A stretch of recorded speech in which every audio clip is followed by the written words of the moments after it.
Hello दोस्तों। हमारे चारों ओर बहुत सारे पेड़ पौधे पाए जाते हैं। अगर हम खेतों में घूमने जाते हैं या फिर किसी मार्ग से निकल रहे हैं तो सड़क के किनारे किनारे बहुत सारे पेड़ पौधे तुम्हें देखने को मिलेंगे। अगर आप खेतों में जाते हैं तो खेतों के किनारे या फिर सड़क के किनारे या मेड़ के किनारे बहुत सारे पेड़ पौधे ऐसे होते हैं जिनको आप रोज़ देखते हो, लेकिन उनके बारे में सामान्य जानकारी नहीं होती। कई बार तो बहुत सारे पौधों के उनके नाम तक भी पता नहीं होते।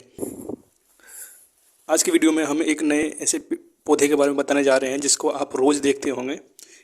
शायद उसका नाम भी आपको पता हो, लेकिन उसकी सामान्य जानकारी जो साइंटिफिक होनी चाहिए वो ज़्यादातर सबको नहीं होती है। अगर आपको है तो बहुत अच्छी बात है।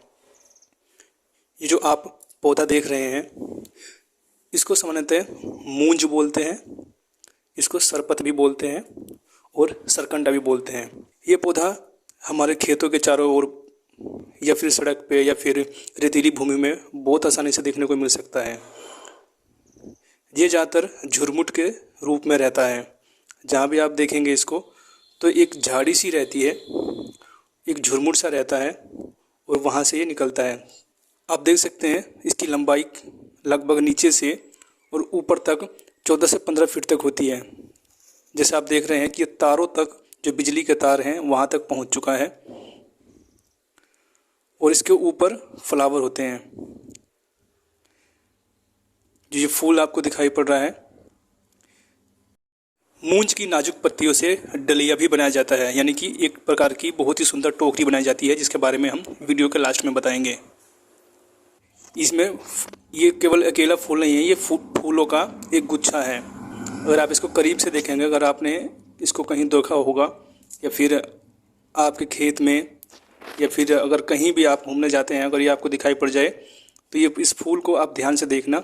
ये अकेला फूल नहीं है, ये फूल आप अगर इसकी पत्ती देख रहे हैं तो इसकी पत्ती गन्ने से बिल्कुल मिलती जुलती है, क्योंकि गन्ना भी सेक्रम होता है। सेक्रम वंश का ही एक प्लांट होता है गन्ना।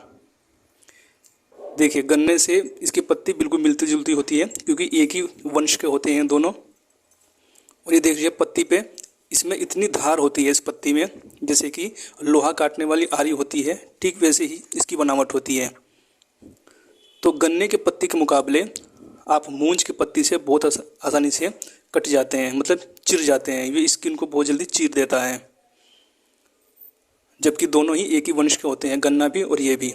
इनकी पत्तियों में बस हल्का सा अंतर होता है इसकी बनावट में।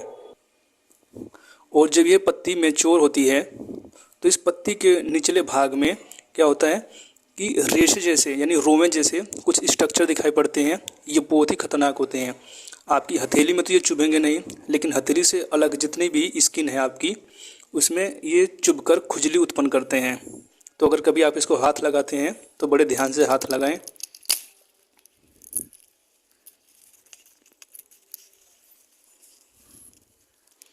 ये देखिए, जैसे गन्ने में पोरियां होती हैं, ठीक ऐसे ही होती है। मैंने अभी आपको बताया कि ये सेक्रम वंश का क्या है, एक स्पीसीज है।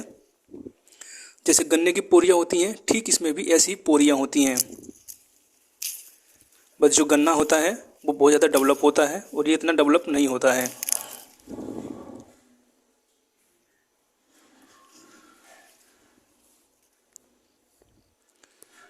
ये देखिए ध्यान से, ठीक गन्ने की तरह इसमें भी पोरियां होती हैं। इसी का ही एक और स्पीसीज होता है जिसको नरकट बोलते हैं, जिसके बारे में हम फिर कभी बात करेंगे। वो पानी में होता है नरकट। बेंगलेंसिस के ठीक सामने गन्ने का खेत है। देखिए, इसकी पत्ती और उसकी पत्ती बस थोड़ा सा अंतर है।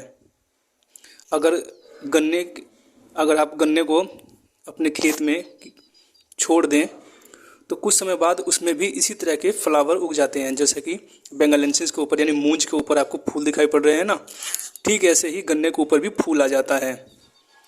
और जो इसका गन्ने का जो फूल की बनावट होती है या फिर फ्लोरल डायग्राम होता है, वो ठीक मूंज के फ्लोरल डायग्राम जैसा ही होता है। देखिए, सेम उसके जैसी पत्ती है गन्ने की भी। तो इससे नॉर्मली दो बातों से, यानी गन्ने में भी पोरियां होती हैं और गन्ने की जो पत्तियां होती हैं, पत्तियों का जो स्ट्रक्चर होता है वो सेम उसके जैसा है। इससे ये साबित हो जाता है कि दोनों एक ही वंश के होते हैं। सैकरम वंश की और भी बहुत सारी जातियां हैं जिसके बारे में हम फिर कभी बात करेंगे। हर बार एक नए स्पीसीज के साथ, एक नए पौधे के साथ हम आपके साथ होंगे। देखिए इसकी लंबाई देखिए, लगभग 14 से 15 फुट तक होती है। जैसा आपको ये फूल दिखाई पड़ रहा है, अगर गन्ना आप छोड़ देते हैं अपने खेत में, मतलब ईख छोड़ देते हैं, अगर आप अपने खेतों में ईख छोड़ दें तो ठीक ऐसे ही क्या होता है कि ईख में से ऊपर फूल निकल जाता है। अगर आपने कभी नहीं देखा होगा तो कभी आप एक पूली गन्ना छोड़ के देखिएगा, ठीक ऐसे ही आपको दिखाई पड़ेगा। इसको जड़ से देखो कैसे झुरमुट में पैदा हुआ है, ये झुरमुट में ही होता है।